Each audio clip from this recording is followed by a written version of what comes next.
Olá, queridos, graça e paz. Decidi compartilhar uma série de reflexões baseadas nos últimos momentos de Jesus antes de sua crucificação.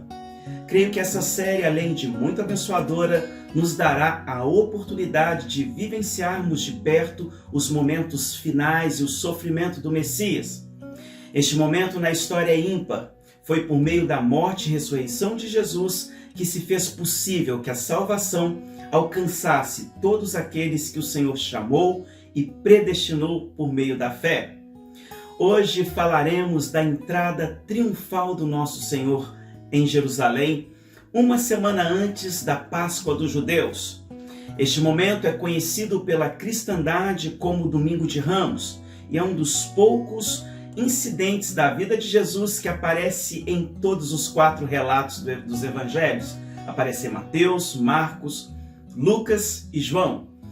No Evangelho de Mateus, no capítulo 21, dos versos de 1 a 17, temos o registro do propósito de Jesus em realizar este ato. Mateus declara o seguinte, segue comigo na palavra de Deus. Ora, tudo isto aconteceu para que se cumprisse o que foi dito pelo profeta, que diz: Dizei à filha de Sião, eis que o teu rei aí te vem, manso e assentado sobre uma jumenta e sobre um jumentinho, filho de animal de carga. Verso 5. Quando estudamos este momento, à luz das Escrituras Sagradas, desfrutamos de verdades teológicas e devocionais que fortificam a nossa fé. Aqui, vemos como primeiro princípio que muitos anos antes deste evento, os profetas do Antigo Testamento já haviam predito. O profeta Zacarias, em especial, que é citado aqui por Mateus, foi contemplado e honrado com a visão deste momento único, aproximadamente há 520 anos antes de seu acontecimento. Zacarias, capítulo 9, no verso 9. O profeta Zacarias, ele nasceu em uma família de sacerdotes ainda na Babilônia. Sua família estava entre os quase 50 mil exilados que retornariam do exílio babilônico após a permissão do rei Ciro. Zacarias foi um profeta do reino de Judá e foi o 11º dos 12 profetas menores. Ele é contemporâneo do profeta Ageu e é também referido como o mais messiânico de todos os livros do Antigo Testamento, perdendo apenas para o profeta Isaías, que é considerado um profeta maior. Agora que conhecemos um pouquinho mais sobre este profeta citado por Mateus, vemos que no verso 7, a entrada triunfal é um momento de celebração e muita alegria. O Cordeiro de Deus, capaz de tirar o pecado do mundo, de uma vez por todas, estava entrando na cidade de Jerusalém. Ele não vinha com a pompa de um rei, mas se adentra em Jerusalém humildemente, montado em um jumentinho que nunca havia sido montado por ninguém. E este é o motivo pela qual a mãe do animal é levada junto. No verso 8, Jesus revela à multidão que ele era não somente o Messias prometido, mas também o rei da linhagem de Davi. É isso mesmo? Enquanto muitos estendem suas capas sobre o chão, outros, por sua vez, jogavam folhas de palmeiras pelo caminho em sinal de reverência ao rei que se adentrava na cidade. Eu não sei se você sabe, mas Jesus era verdadeiramente da linhagem de Davi. Tanto José, o pai legal, quanto Maria, a mãe biológica, eram descendentes de Davi.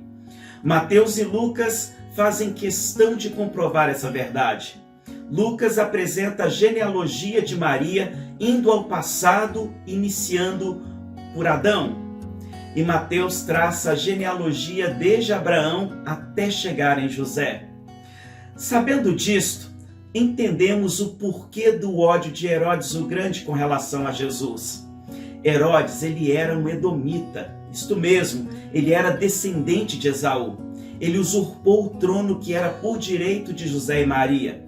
Preocupado e com medo de uma possível rebelião ou uma revolta futura, ele manda matar todos os meninos abaixo de 2 anos, nascidos em Belém na época do nascimento de Jesus. Lá em Mateus capítulo 2, dos versos de 16 a 18, nós temos este registro. No verso 9, a multidão conclama em alto e bom som: Hosana ao filho de Davi, bendito que vem em nome do Senhor. Hosana nas alturas. Amado irmão, Deus estava colocando um novo cântico nos lábios daquele povo. Porém, quanto mais Jesus se adentra aos portões de Jerusalém, mais as tensões com os judaizantes e as demandas ministeriais aumentam. No verso 10, a primeira dúvida se levanta: quem é este? E eu creio que esta pergunta ecoa no coração de muitos até o dia de hoje. Quem é Jesus? Talvez seja por isto que muitas caricaturas de Cristo vão sendo criadas ao longo dos séculos. Por exemplo, na entrada triunfal, muitos tinham uma visão completamente deturpada do Messias. Para muitos ali, Jesus era apenas um líder revolucionário, um libertador político que veio para destruir o domínio e o jugo romano. Eles não viam Jesus como Messias vindo de Deus. Eles não viam Jesus como Salvador. Na entrada triunfal, em segundo lugar, muitos seguiram o frenesi da multidão. Os mesmos que gritavam euforicamente Hosana, eles gritariam crucificam na sexta-feira da paixão. Em terceiro lugar, muitos ali viam apenas Jesus como um profeta da Galileia e nada mais. Nós vemos isso no verso 11. Nos versos de 12 a 13, Jesus lida com os líderes religiosos corruptos. Mateus ele registra o seguinte: E entrou Jesus no templo de Deus e expulsou todos os que vendiam e compravam no templo e derrubou as mesas dos cambistas e as cadeiras dos que vendiam pombas e disse-lhes: está escrito, a minha casa será chamada casa de oração, mas vós a tendes convertido em covil de ladrões.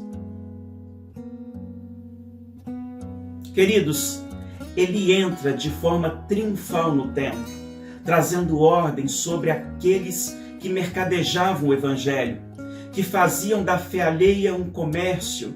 Eles negociavam as escrituras sagradas. Porém, existe algo na entrada triunfal que não podemos deixar de falar. Assim como a última ceia indica para o futuro, assim também o é a entrada de Jesus em Jerusalém. O Rei da Glória entrou montado em um jumentinho, mas em breve, no futuro, ele virá montado em um cavalo branco.